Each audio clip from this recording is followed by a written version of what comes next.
તો વૈશ્વિક બજારની અપડેટ સાથે આરતી મહેતા આપણી સાથે જોડાઈ ગયા છે। આરતી, ગુડ મોર્નિંગ। વૈશ્વિક બજારોની પરિસ્થિતિ થોડી ખરાબ છે, પરંતુ ડિટેલમાં શું ખાસ બની રહ્યું છે આજે? ગુડ મોર્નિંગ નીરજ, અને જેમ તમે કહ્યું એમ ખરાબ સ્થિતિ ખાસ કરીને ગ્લોબલ બજારને આપણને બનતી દેખાડે છે। સૌથી પહેલાં યુએસ માર્કેટની વાત કરી લઈએ। ગઈકાલે એક મોટા ઘટાડા સાથે આપણને અહીંયા ક્લોઝિંગ જે છે તે જોવા મળતું દેખાયું હતું ને ઇન્ડાઇસીસ જુઓ લગભગ 1 થી લઈને 2% વધુની વેચવાલી ખાસ કરીને આપણને બનતી દેખાઈ રહી છે। ખાસ કરીને S&P 500 અને ડાઉ જોન્સની આપણે વાત કરી લઈએ તો ગઈકાલે જે સ્થિતિ જોઈ હતી ને તારીખ વાઇઝ આપણે સ્થિતિ જોઈએ તો ફેબ્રુઆરી 27 ફેબ્રુઆરીએ S&P 500માં જુઓ જે રીતની આપણને સ્થિતિ બનતી દેખાઈ રહી છે, લગભગ 27,000 ની આસપાસના જે કામકાજ છે તે આપણને જોવા મળતું દેખાયું હતું। ડાઉ જોન્સની વાત કરી લઈએ ફેબ્રુઆરી 27ના 43,239ના લેવલ પર હતું અને S&P 500ની વાત કરી લઈએ 5,861ના લેવલ પર આપણને બનતું દેખાયું હતું। જ્યારે 3 માર્ચની વાત કરી લઈએ તો જો આ ઘટાડો આપણને જે રીતને બનતો દેખાયો હતો 43,192ના લેવલ્સ પર ડાઉ જોન્સ આવ્યો છે અને S&P 500ની વાત કરી લઈએ 5,849 લેવલની આસપાસ આ ઘટાડો જે છે તે આપણને પહોંચતો દેખાયો છે। તો આ સ્થિતિ ખાસ કરીને યુએસના બજારને આપણને બનતી દેખાઈ રહી છે, જે 27 ફેબ્રુઆરીથી લઈને 3 માર્ચ સુધીમાં ઘટાડો જે છે તે આપણને આટલો વધતો જોવા મળ્યો છે। બીજી બાજુ ડોનાલ્ડ ટ્રમ્પ તરફથી જે રીતે ટેરિફને લઈને નિવેદનો આવતા દેખાઈ રહ્યા છે તેના પર પણ નજર રાખવાની રહેશે, કારણ કે ડોનાલ્ડ ટ્રમ્પે કહ્યું છે કે મેક્સિકો અને કેનેડા આ બંને સાથે સમજૂતી જે છે તેની સંભાવનાઓ હવે નથી અને મેક્સિકો અને કેનેડા પર ટેરિફ જે છે તે આજથી 25%ના ટેરિફ જે છે ત્યાંથી લાગુ થતા જોવા મળશે। કેનેડાથી ખાસ કરીને એનર્જી ઇમ્પોર્ટ પર જે છે તે અહીંયાથી 10% ટેરિફ લગાવવામાં આવશે યુએસ તરફથી, અને સાથે જ સ્ટીલ એલ્યુમિનિયમ ઇમ્પોર્ટ પર જે છે તે 25% ટેરિફ અહીંયાથી યુએસ લગાવશે અને 12 માર્ચથી સ્ટીલ અને એલ્યુમિનિયમ ઇમ્પોર્ટ પર પણ આ ટેરિફ જે છે તે આપણને લાગતા જોવા મળશે। તો યુએસ તરફથી જે રીતે કેનેડા અને મેક્સિકો પર આજથી ટેરિફ લગાવવામાં આવ્યા છે તો આ નિવેદનો ખાસ કરીને આપણને આવતા દેખાઈ રહ્યા છે, પણ હજુ પણ ટેરિફ જે છે તે લાગી શકે છે। આ ખાલી શરૂઆત છે એવું લાગી રહ્યું છે, કારણ કે કેનેડા પર એન્ટી ડમ્પિંગ ડ્યુટી લગાવવાનો પ્રસ્તાવ પણ ખાસ કરીને યુએસ તરફથી આપણને આવતો દેખાઈ રહ્યો છે। યુએસના જે કોમર્સ મિનિસ્ટર છે તેમના તરફથી આ પ્રસ્તાવ જે છે તે આપવામાં આવ્યો છે ખાસ કરીને, અને તેમણે કહ્યું છે કે કેનેડાના જે લાકડા છે તેના પર એન્ટી ડમ્પિંગ ડ્યુટી લગાવવાનો પ્રસ્તાવ કરવામાં આવ્યો છે। સાથે જ 2 એપ્રિલથી જે આપણે જોઈએ તો જે એક્સટર્નલ એગ્રી પ્રોડક્ટ છે તેના પર પણ ટેરિફ જે છે તે આપણને લાગુ થતા જોવા મળી શકે છે, કારણ કે જે યુએસના એગ્રી વિભાગ છે તેમના તરફથી એવા નિવેદન આવતા દેખાઈ રહ્યા છે કે આ રેકોર્ડ સ્તર પર એગ્રી ટ્રેડ ખોટ જે છે તે યુએસની પહોંચતી જોવા મળતી દેખાઈ રહી છે। તો તેને ખાસ કરીને સપોર્ટ કરવા માટે એગ્રી પ્રોડક્ટ પર જે છે એક્સટર્નલ એગ્રી પ્રોડક્ટ પર ટેરિફ લગાવવાનો વિચાર અહીંયાથી કરવામાં આવી રહ્યો છે।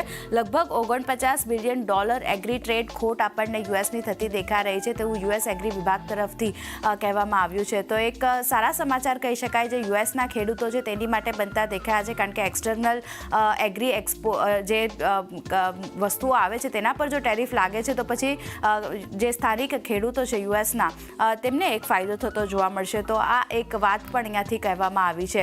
હવે અમેરિકાનો એક્સપોર્ટની આપણે વિગતો લઈ લઈએ, જે 2023માં આપણને થતો દેખાયો હતો તો ક્યાંથી કેટલો એક્સપોર્ટ યુએસમાં થયો છે। જુઓ, મેક્સિકોથી $45.4 મિલિયન એક્સપોર્ટ થયો છે અને કેનેડા EUથી વાત કરી લઈએ તો $73 મિલિયન એક્સપોર્ટ જે છે તે આપણને થતો દેખાયો હતો યુએસમાં। હવે કેનેડા પર ટેરિફ લગાવવામાં આવ્યા છે 25% ટેરિફ, તો તેની અસર પણ ખાસ કરીને જોવા મળતી દેખાશે।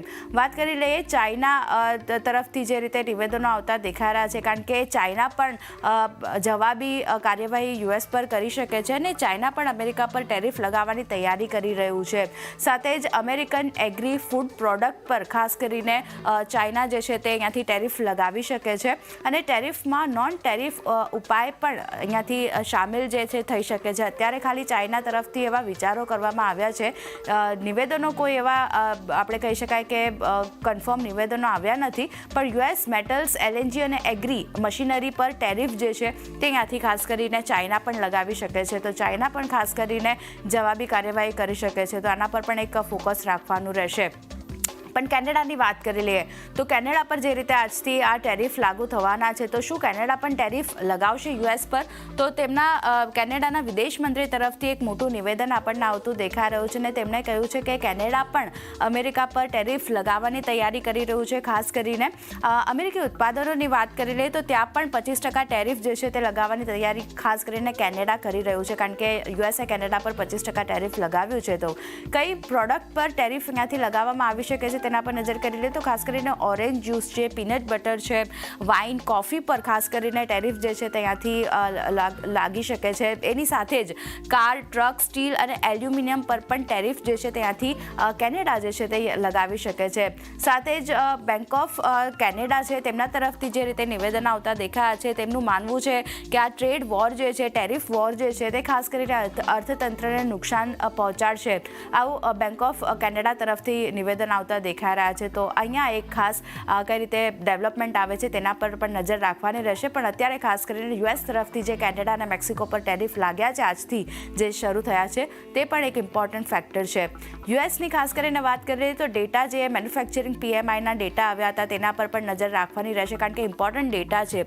જાન્યુઆરીમાં જુઓ ખાસ કરીને 50.9 પોઈન્ટ્સ પર હતા, જે ઘટી ફેબ્રુઆરીમાં 50.3 પોઈન્ટ્સ પર આપણને આવતા દેખાઈ રહ્યા છે. તો એક ઘટાડો ખાસ કરીને આપણે જોઈ રહ્યા છીએ અહીંયા.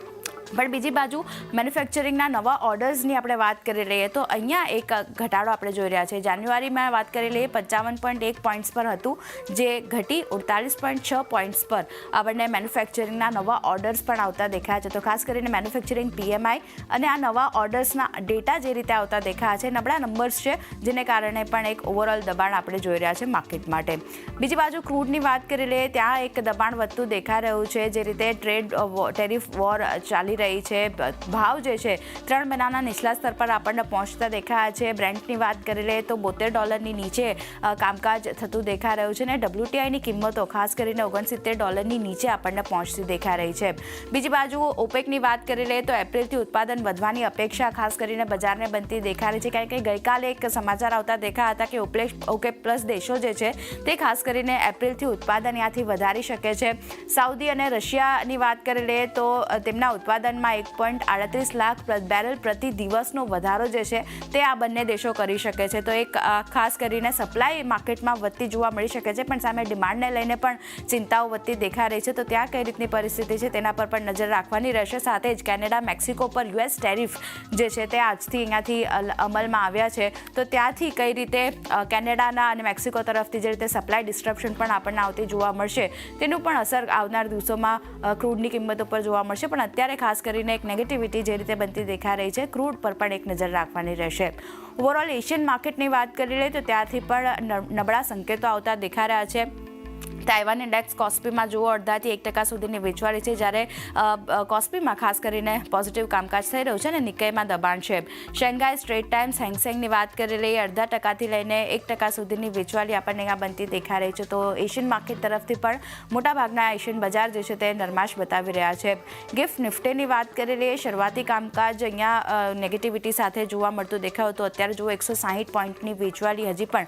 અને લેવલ સ્પેસિફિક વાત કરી લઈએ 22,098ના લેવલ આપણને ગિફ્ટ નિફ્ટી તરફથી બનતા દેખાઈ રહ્યા છે. તો ક્લિયરલી જે રીતે ટેરિફ વોર શરૂ થતી દેખાઈ રહી છે, FIS તરફથી જે રીતે સતત વેચવાળી આવતી દેખાઈ રહી છે, US બજાર નેગેટિવ છે, એશિયન માર્કેટના મોટાભાગના એશિયન બજાર નેગેટિવ સંકેતો આપી રહ્યા છે. તો આપણા માર્કેટ પણ આજે નેગેટિવિટી સાથે ઓપન થાય તેવા સંકેતો અત્યારે બની રહ્યા છે.